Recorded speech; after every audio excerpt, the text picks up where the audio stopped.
Julia Mucha, it's good to meet you. Nice to meet you. Such a beautiful film. Thank you so much. How did you know you wanted to help bring it to the screen? Abe brought it to us like a while ago, a good 5 or 6 years ago, and it was just really clear from the script and from his passion for it that it was something that would be really special. When you read it on the page, what really stood out to you about the story? It was partly the period element, and I really felt that the relationship was something that hadn't been done before. And then it was Abe also. The fact that I really felt that he was somebody who could do it justice.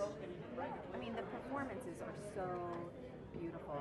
Talk about the great cast you were able to assemble. I feel like the cast really responded to the freshness of the screenplay and the humor.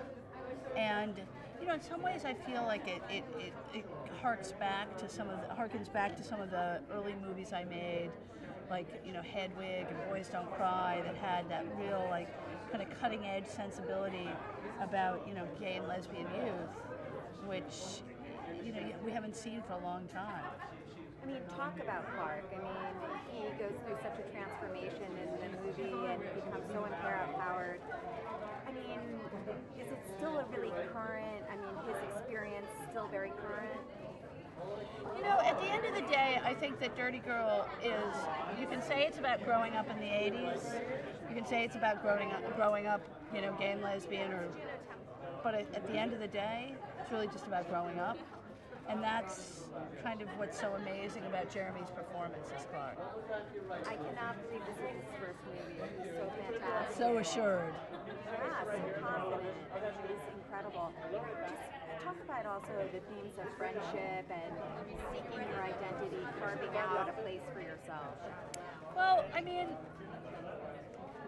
it goes back to this idea that, the movie ultimately it's not era specific, and it's not necessarily even gay lesbian specific. It's really about what happens when you're trying to figure out who you are, and that's why I think the movie hopefully will have as wide an audience as possible. Thank you so much. My pleasure. Take care.